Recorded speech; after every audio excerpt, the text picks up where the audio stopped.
I'm in the trailer. I just wanted to show you guys this because this has been screwing up everything. I've never noticed it because we're always on big tire and my launch retard is short. But so I got my shifter set up here. And I have this slow release button for bracket racing for the transbrake. I know, bracket racing. This thing, the micro switch is right here. That's all you have to hit. And it's on.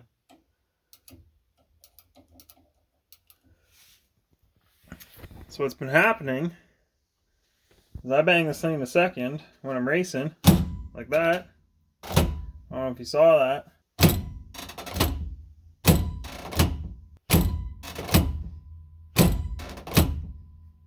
So what's been happening, I bang this thing in a second and that micro switch for like a millisecond activates. Holy EFI. I think that I just put the transbrake back on. And on transbrake release, I have a launch retard that's like 12 degrees. I think it's for 0.7 seconds. And then it slowly ramps out. I would pop this thing into second gear and it would just lug it down. And I was thinking like stator's too tight. I'm trying to put the dump valves on to help it and everything. And it was going like 8,400.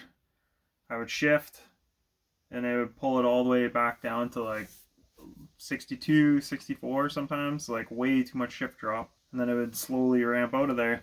So I finally saw, I've always seen the little spike. But then I finally looked back into it, and the launch retard was coming out in second again. So you'd see the second curve in second gear, and yeah, that was no good.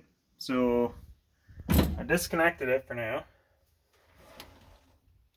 pulled that off, and I cashed the creek. It worked. Shift drop's only like 700 RPM now, so the stator's pretty good. My thought process was in the holley where the output is, I switched it so that the launch retard is active after I let go of the transbrake, but the AND function and the secondary, the driveshaft RPM has to be under 100 RPM. So in theory I should be able to just plug that back in, but I don't need it plugged in when we're doing heads up anyways. So yeah, electronics are good and you could get a lot of data and everything works like that, but there's just little things sometimes they'll just bite you. And like, it's like I said, I've seen that little millisecond jump there, but didn't think anything of it because it's not like the tranny's locking up or anything. But yeah, can't overlook stuff. I guess you gotta just keep digging into things until you can figure it out. So it took me about a year and a half for it to actually show all the timing pulled out to actually figure out what was going on.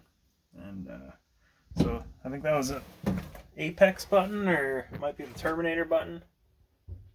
Oh, that's the Apex one. Super light spring on it. Might not have that issue with a tighter spring, but this car reacts pretty fast, so for rack racing it goes red every time, and I need all the help I could get to not go red.